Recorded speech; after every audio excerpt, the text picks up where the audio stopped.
ഷാക്കിറിനോട് ഒരു ചോദ്യം പ്രിൻ്റ് ചോദിച്ചിട്ടുണ്ട്. എപ്പോഴെങ്കിലും ഈ വഖഫിൻ്റെ ആ ഒരു ആനുകൂല്യം, എന്തെങ്കിലും ആ സ്വത്തിൻ്റെ എന്തെങ്കിലും ഒരു ആനുകൂല്യം താങ്കൾക്ക് ലഭിച്ചിട്ടുണ്ടോ? താങ്കളുടെ മതപരമായ പ്രവർത്തനത്തിന് ലഭിച്ചിട്ടുണ്ടോ? നോക്കൂ ഷാക്കിർ, ബിൽ ഇസ്ലാം വിരുദ്ധമല്ല എന്ന് കേന്ദ്ര ആഭ്യന്തരമന്ത്രി അമിത്ഷാ ഇന്ന് ആവർത്തിച്ച് വ്യക്തമാക്കിയിരിക്കുന്നു. വഖഫ് സ്വത്ത് പാവപ്പെട്ട മുസ്ലിങ്ങളുടേതാണ്, വഖഫ് ദാനമാണ്, അതിന് മഹത്വമുണ്ട്.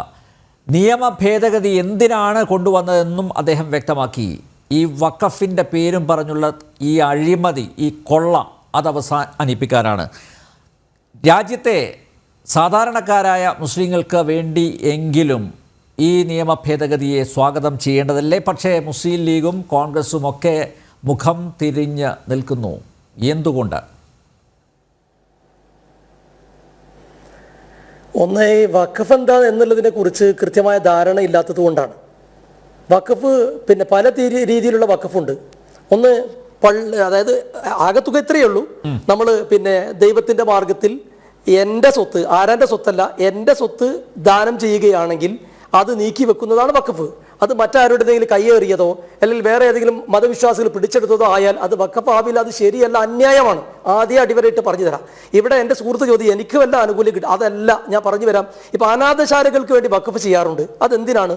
അനാഥ മക്കളെ, അനാഥകളായിട്ടുള്ള ആളുകൾ സംരക്ഷിക്കാൻ വേണ്ടി ഞാൻ ഈ സ്വത്ത് നീക്കി വെക്കുന്നു. പള്ളികൾക്ക് വേണ്ടി കൊടുക്കാറുണ്ട്. മക്ബറ, അതായത് പിന്നെ മയ്യത്ത് മറവ് ചെയ്യുന്ന സ്ഥലത്തിന് വേണ്ടി കൊടുക്കാറുണ്ട്. അഗതികളെ സഹായിക്കാൻ വേണ്ടി കൊടുക്കാറുണ്ട്. അതുപോലെ ധർമ്മസ്ഥാപനങ്ങൾക്കൊക്കെ നീക്കി വെക്കാറുണ്ട്. ഓരോ ലക്ഷ്യം, അത് വാക്കിഫ് എന്ന് പറയുന്ന ഈ ഭൂമി അല്ലെങ്കിൽ സ്വത്ത് വഖഫ് ചെയ്യുന്ന ആൾക്കൊരു ലക്ഷ്യമുണ്ടാവും. ആ ലക്ഷ്യം എഴുതി വെച്ചിട്ടുണ്ടാവും. ആ ലക്ഷ്യത്തിനെ അതിൽ ചെലവഴിക്കാൻ പാടുള്ളൂ. അല്ലാണ്ട് 9 ലക്ഷം കോടി ഭൂമി എടുത്തിട്ട് ഇന്ത്യയിലെ മുസ്ലിമുകൾ കൊടുക്കണമെന്ന് പറഞ്ഞാൽ അവിടെ നമ്മൾ ചർച്ച ചെയ്യേണ്ട ഒരു വിഷയം, ഈ അമിത്ഷാ എന്ന് പറയുന്നത് നിങ്ങൾക്കറിയില്ലേ? ഗുജറാത്തിലെ പഴയ ആഭ്യന്തരമന്ത്രി തന്നെയല്ലേ നമ്മുടെ ഇപ്പോഴത്തെ ഇന്ത്യയുടെ ആഭ്യന്തരമന്ത്രി അമിത്ഷാ? 2002, 2003 ഉള്ള ആള് തന്നെയല്ലേ? അറിയാലോ അമിത്ഷാ ആരാണെന്നുള്ളത്. നിങ്ങളിത് കൃത്യമായി പറയാം.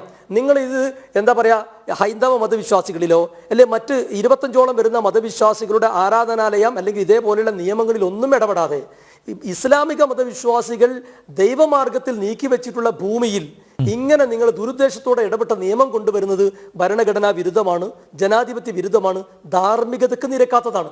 എന്നിട്ട് അതിനെ തെറ്റിദ്ധരിപ്പിക്കണം. ഇവിടെ ഏറ്റവും ഞാൻ സംസാരിക്കും ജനം ടി വിയിലാണെന്നുള്ള കൃത്യമായ ബോധ്യം എനിക്കുണ്ട്. അതുകൊണ്ട് തന്നെ ആവർത്തിച്ച് പറഞ്ഞു, നിങ്ങൾ ദയവ് ചെയ്തിട്ട് ഇത് തെറ്റിദ്ധാരണ പരത്താതെ സത്യസന്ധമായി വിഷയത്തൊന്ന് മനസ്സിലാക്കുക. അപ്പം നമുക്ക് ബോധ്യമാകും.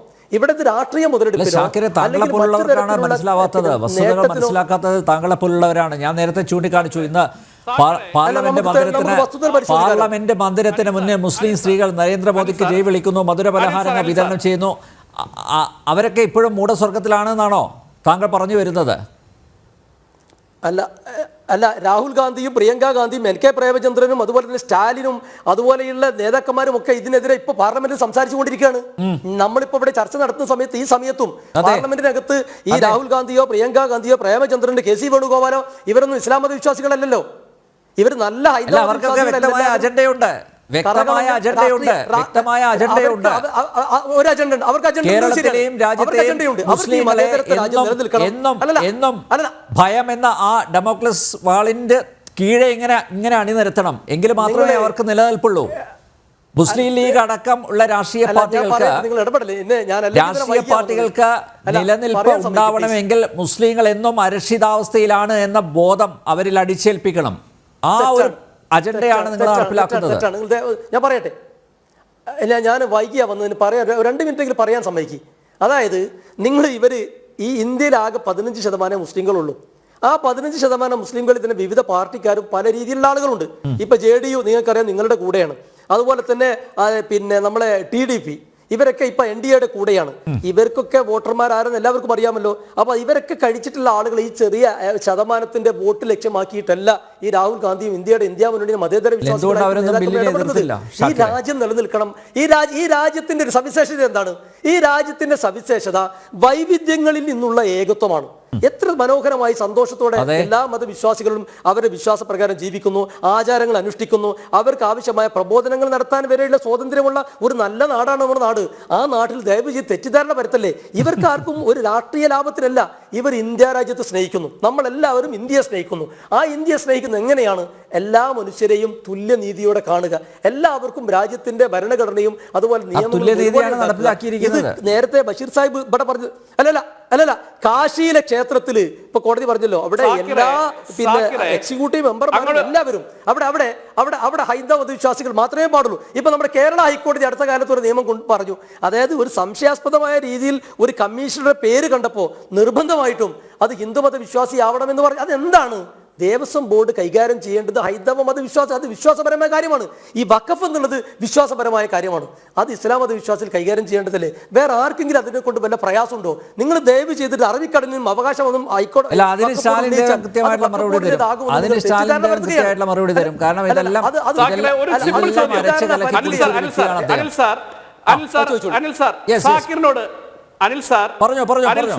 സാക്കിറിനോട് ഒരു ഇതുമായി ബന്ധപ്പെട്ട അദ്ദേഹം പറഞ്ഞ ഒരു സിമ്പിൾ ഒരു ചോദ്യം.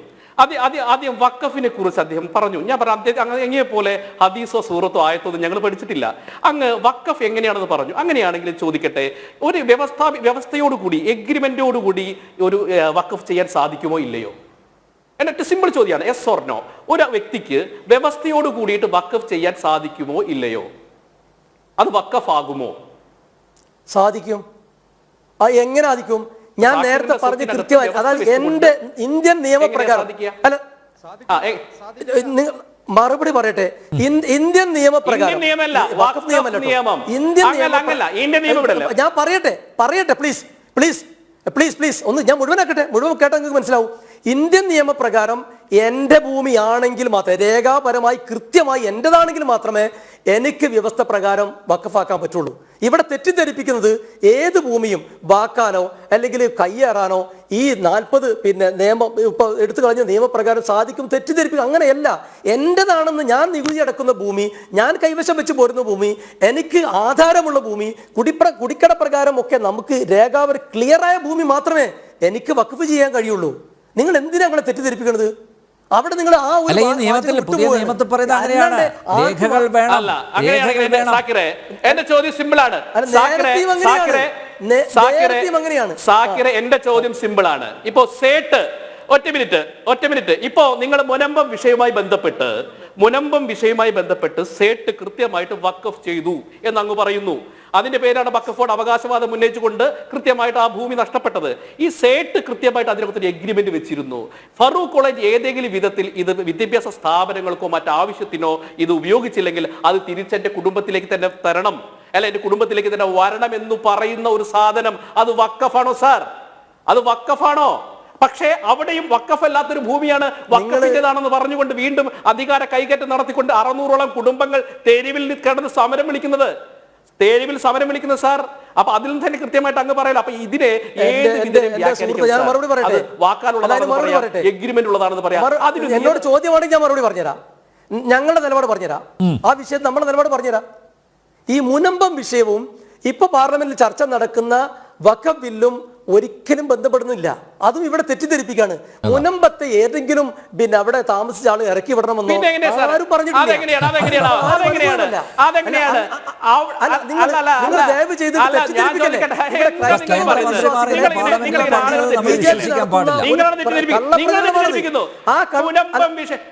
ഞാൻ ചോദിക്കട്ടെ, അടിസ്ഥാനത്തിലാണ് 600 കുടുംബങ്ങൾക്ക് അവിടുത്തെ ഭൂമി നഷ്ടമാകുന്ന സാഹചര്യം ഉണ്ടായത്? അല്ല, 600 കുടുംബങ്ങൾക്ക് ഏത് നിയമത്തിന്റെ അടിസ്ഥാനത്തിലാണ് ഈ പറയുന്ന ഭൂമി നഷ്ടമാകുന്ന സാഹചര്യം ഉണ്ടായത്? ഇന്ത്യൻ പീനൽ കോഡിൽ ഏത് ആർട്ടിക്കിൾ പ്രകാരമാണോ? അപ്പൊ പിന്നെ നിങ്ങൾ രണ്ടിനെയും രണ്ടായി കാണല്ലേ? അങ്ങനെ നിങ്ങൾ അങ്ങനെ ഒരു ട്വിസ്റ്റ് നടത്തല്ലേ?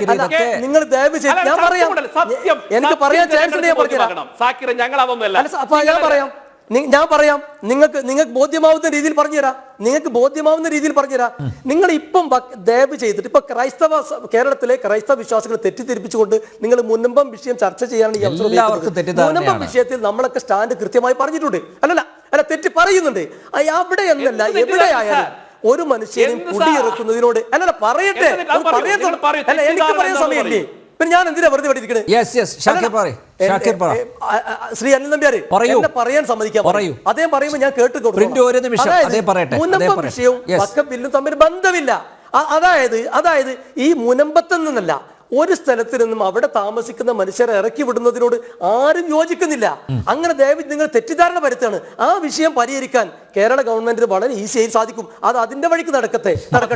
ഇത് ഇന്ത്യ രാജ്യത്ത് അല്ല, നിങ്ങൾക്ക് പ്രശ്നം എന്താ അറിയോ? നിങ്ങൾക്ക് എവിടെയെങ്കിലും കുഴപ്പങ്ങൾ ഉണ്ടാക്കിയിട്ട് അതിലൂടെ എന്തെങ്കിലും ലാഭം ഉണ്ടാക്കുമെന്നുള്ള ശ്രമം നിങ്ങൾ നടത്തിക്കൊണ്ട് രാഷ്ട്രീയ ലാഭമാണ് നിങ്ങളുടെ ലക്ഷ്യം. നമ്മുടെ ലക്ഷ്യം എന്താ അറിയോ? ഈ രാജ്യത്ത് എല്ലാ മതവിശ്വാസികളും സന്തോഷത്തോടെ അവരുടെ വിശ്വാസം അനുസരിച്ച് അവരുടെ മതവിശ്വാസം അനുസരിച്ച് അവരുടെ ആചാരം അനുസരിച്ച് മുന്നോട്ട് പോകാനുള്ള സാഹചര്യം ഉണ്ടാവണം. അല്ലല്ല, ചോദ്യം ചോദിക്കും. ഞാൻ പറയുന്നത് സത്യമല്ലേ? ഞാൻ പറയുന്നത് സത്യമല്ലേ? അതാണല്ലോ ചർച്ച.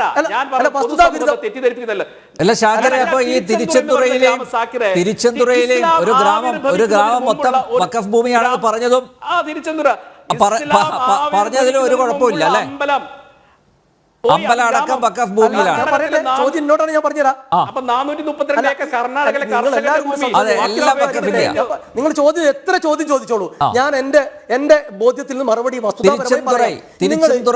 നിങ്ങൾ ഇപ്പൊ പറഞ്ഞ ഭൂമി എന്നല്ല, അങ്ങനെ എവിടെയും നിങ്ങൾ അത് മാത്രമല്ല എവിടെയും അത് വഖഫാണെന്ന് പറഞ്ഞ ആ ഭൂമി വഖഫാകുമോ?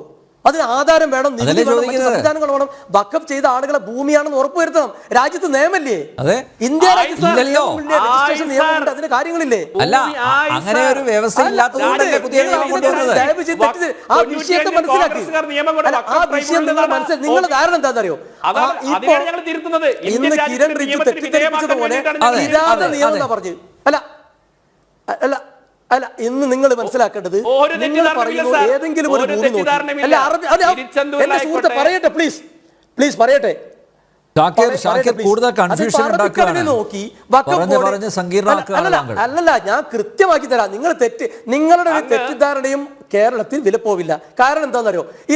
ഇത് സത്യസന്ധമായി പരിശോധിച്ചാൽ ഈ ബില്ല് നമ്മുടെ മതേതരത്വത്തിനും ജനാധിപത്യത്തിനും ഭരണഘടനയ്ക്കും വിരുദ്ധമാണ്. അത് എന്ത് വില കൊടുത്തും അതിനെ പ്രതിരോധിക്കാൻ ശ്രമിക്കും. അത് നടക്കൂലെന്നുണ്ടെങ്കിൽ നിയമപരമായി, അതായത് നിയമം അനുസരിച്ചിട്ടാണ്, വേറെ രീതിയിലല്ല. അല്ല, ഭരണഘടന അതായത് ഇത് മൗലികാവകാശങ്ങളുടെ ലംഘനമാണ്. ജനാധിപത്യ സംവിധാനത്തിൽ പാർലമെന്റിൽ ഭൂരിപക്ഷം ഉണ്ട് എന്നുള്ളത് കൊണ്ട് ഒരു മതവിശ്വാസികളുടെ അവകാശത്തെയാണ് ഹരിക്കുന്നത്. അത് അംഗീകരിച്ചു തരാൻ കഴിയോ? ഇത് ഫാഷിസമല്ലേ? ഇത് ബി.ജെ.പി. ഭരണകൂടത്തിന്റെ ഫാഷിസമല്ലേ? ഇത് ബി.ജെ.പി. ഭരണകൂടത്തിന്റെ ഫാഷിസമല്ലേ? അധികാരത്തിൽ ഉണ്ട്,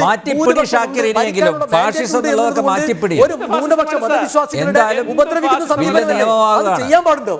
നിങ്ങൾ ഈ രാജ്യത്തോട് താല്പര്യമുണ്ടെങ്കിൽ, രാജ്യസ്നേഹികളാണെങ്കിൽ ഇങ്ങനെ രാജ്യത്തെ ന്യൂനപക്ഷങ്ങൾ ഇങ്ങനെ ഉപദ്രവിക്കാൻ പാടുണ്ടോ? സ്വത്ത് കൊള്ളയടിക്കാൻ പാടുണ്ടോ?